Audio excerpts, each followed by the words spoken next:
Hello दोस्तों, welcome to my channel प्रभु से प्रीति। Friends, आप सब तो जानते ही हैं कि मैं आपको अपने हर वीडियो में कोई स्टोरी सुनाती हूँ। आपके लिए स्टोरी चुनते समय मेरी कोशिश यही रहती है कि उस स्टोरी से आपको मोटिवेशन भी मिले, साथ ही साथ कुछ अच्छी सीख भी मिले।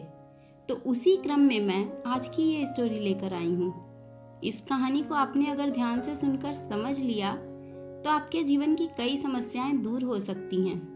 इसलिए आज के इस वीडियो को अंत तक देखिए और अगर वीडियो अच्छा लगे तो इसे लाइक करिए, शेयर करिए।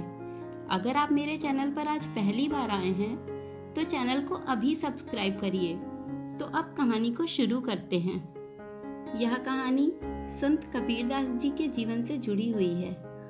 एक बार संत कबीरदास जी के क्षेत्र का एक लड़का उनके पास पहुंचा। लड़के ने कबीरदास जी से कहा, गुरुजी, मैं पढ़ा लिखा हूँ और अपना भला बुरा समझता हूँ, लेकिन फिर भी मेरे माता पिता मुझे आपके पास प्रवचन सुनने भेजते हैं। आप ही बताइए, भला मेरे जैसे समझदार इंसान को सत्संग की क्या जरूरत है। कबीरदास जी ने उस लड़के की पूरी बात सुनी। इसके बाद भी वे चुपचाप रहे। उन्होंने पास में रखी एक हथौड़ी उठाई और जमीन में गड़े एक खूंटे पर मार दी। ये देखकर लड़के को कुछ समझ नहीं आया। कुछ देर बाद वो लड़का वहां से चला गया। अगले दिन फिर वही लड़का कबीर जी के पास वापस आया और बोला कि मैंने कल एक प्रश्न पूछा था, आपने उसका उत्तर नहीं दिया था। कृपया आज मेरे प्रश्न का उत्तर दे दीजिए।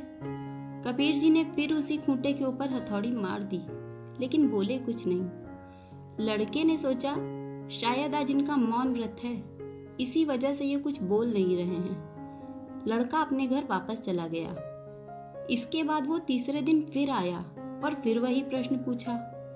इस बार भी कबीर जी ने उसी खूंटे पर हथौड़ी मार दी।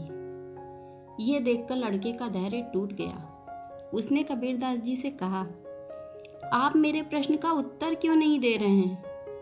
मैं 3 दिन से आपसे एक ही बात पूछ रहा हूँ। संत कबीर बोले, मैं तो तुम्हें रोज जवाब दे रहा हूँ। मैं इस खूंटे पर हथौड़ी मारकर जमीन में इसकी पकड़ मजबूत कर रहा हूँ। अगर इस खूंटे की पकड़ कमजोर होगी तो इससे बंधे पशुओं की खींचतान से या ठोकर लगने से ये निकल जाएगा। ठीक इसी तरह का काम प्रवचन करते हैं।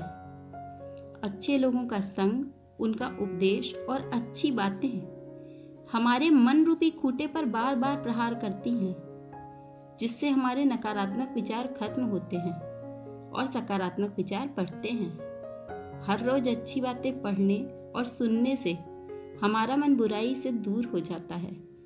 इसलिए अच्छे लोगों का संग जरूरी है।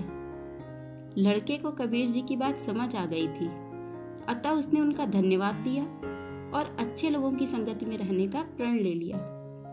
तो दोस्तों, ये थी आज की कहानी। आपको कहानी कैसी लगी हमें कमेंट करके बताइए और साथ ही वीडियो को लाइक शेयर भी कर दें। मिलते हैं नेक्स्ट वीडियो में, तब तक के लिए बाय बाय।